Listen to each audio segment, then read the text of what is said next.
Any more contributions? Any more contributions? So we put the question. Are we ready for the question? Are we ready?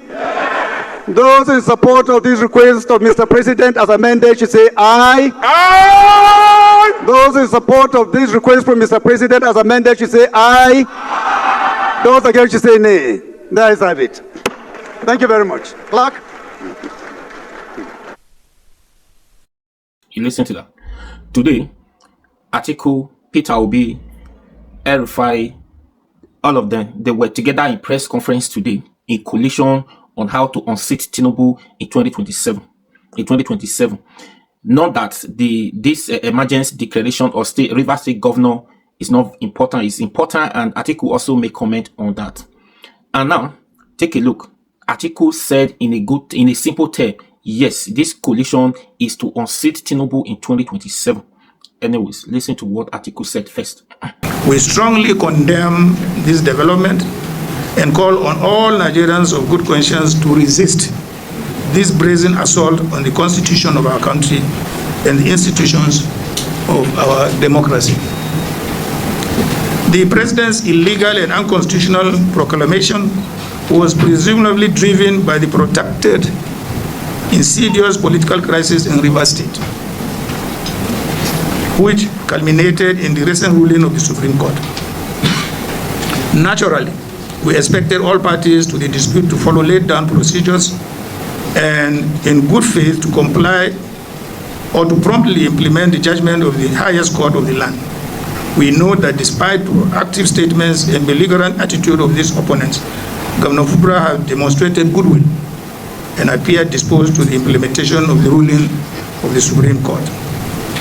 However, rather than rise above the fray, the president yielded to petty favoritism and betrayed the oath that he solemnly swore to before God and man, which was to do, and I quote, do right to all manner of people according to law, without fear or favor, affection, or ill will, and I quote.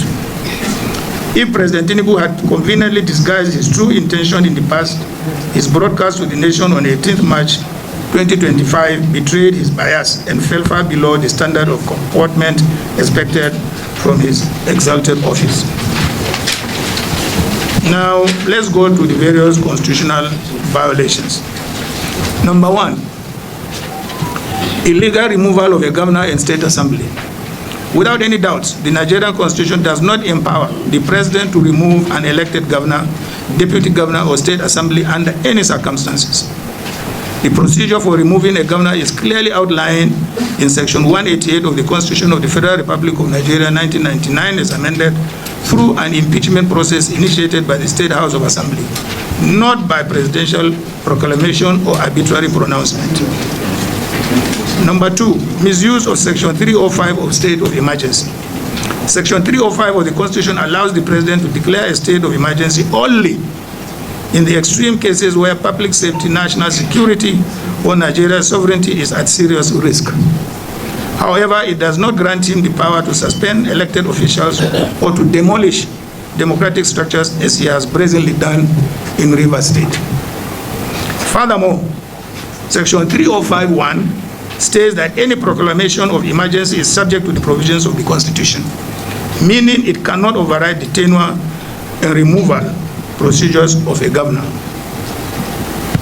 Number three, failure to meet constitutional requirements for emergency rule. The conditions under Section 305(3) for declaring a state of emergency include the following. One, war or external aggression, breakdown of public order and safety, natural disasters or any other grave emergency threatening Nigeria's corporate existence. None of these conditions exist in the current circumstances in Rivers State. There is no war, no widespread violence, and no breakdown of law and order warranting emergency declaration. Failure to follow due process. Even if an emergency declaration were valid, which it is not, it will still require a 2/3 majority approval of all members of the National Assembly. That is at least 72 senators and 240 members of the House of Representatives. If this approval is not secured, the proclamation must automatically cease to have effect. Number 5, alternative legal avenues were ignored. If the issue was the diversion of the Rivers State House of Assembly, the President could have encouraged the National Assembly to intervene under Section 11 of the Constitution. However, even under such an intervention, the Governor and Deputy Governor cannot be removed by any arm of government except through constitutional means, as the proviso to Section 11(4) clearly provides. A manufactured crisis for political control. This state of emergency declaration is not about security. It is about power grabbing and control in Rivers State. The disagreements within Rivers State stem from the defection of 27 assembly members from the PDP to the APC, their loss of seats under constitutional provisions, and the subsequent political maneuvering to undermine the governor's mandate. Rather than allowing the law to take its course, the federal government has engineered a crisis to justify this obviously premeditated, brazenly cynical, and unconstitutional action. We find the federal government excuse of pipeline vandalism quite untenable and even laughable. The security of national infrastructure falls squarely under the responsibilities of federal security agencies and privately contracted security firms. If this issue had to do with breach of security in whatever form, the question that should naturally be asked: who controls the police, the military, and the DSS, the governor or the president? Now, ladies and gentlemen, our demand and call to action. Number 1, immediate reversal. We call on President Bola Tinubu to immediately revoke this unconstitutional proclamation and reinstate the elected governor, deputy governor, and state assembly of Rivers State. 2, National Assembly reduction. We call on patriotic senators and representatives to vote against this illegal action when it comes before them for approval. The National Assembly must stand on the right side of history and not allow itself to be used to legitimize an unconstitutional power grab.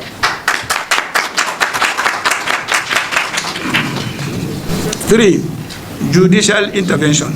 We urge the judiciary to act swiftly in striking down this proclamation, as it sets a dangerous precedent that could be used to arbitrarily remove any governor in the future. I am very happy to read. Yes, sir. My name is Amadin Lee. I'm with New Central Television. Sir, this coalition speaking against the events in Rivers State.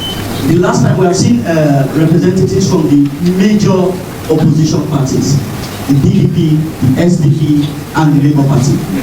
We know that in politics, sometimes it takes one event for politicians to rise up in unison to say enough is enough. And the last time we saw this kind of coalition was prior to the 2015 general elections.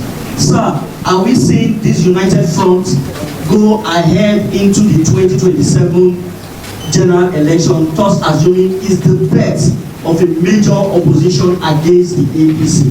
Thank you. Yes, sir.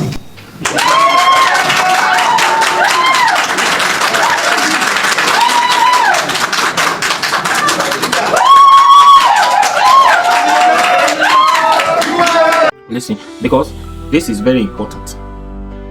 Because it is Rivers State today, it might be another state tomorrow. Somebody will just wake up and discover that they said Lagos State has been declared state of emergency. Because I'm telling you now, if Tinubu will get away with this, any other persons coming into president tomorrow and they bypass this constitution, they let it slide, any president tomorrow, it might do the same thing in Lagos, especially in Lagos State, because those hot cake special states, that's their target. That's their target. If Tinubu get away with this, somebody will wake up tomorrow. A president will wake up tomorrow, not Tinubu. He will declare a state of emergency in Lagos State. Yes. And now, House of Reps representatives today, by voting, by mouth, with the words, by mouth shouting, they now declare that the eyes have it. They passed Tinubu, support Tinubu emergency declaration of emergency declaration of Rivers State. Right? And that one, I hope you know that one is illegal. Owo illegal.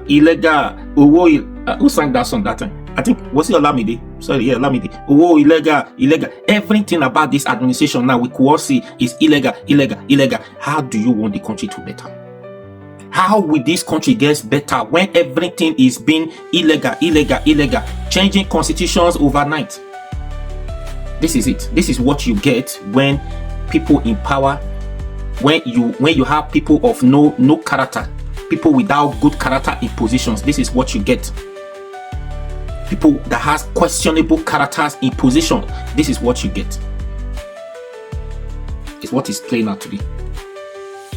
Now, Atiku said, let's hope 2027 that with these foot force coalitions, we'll be able to unseat Tinubu in 2027.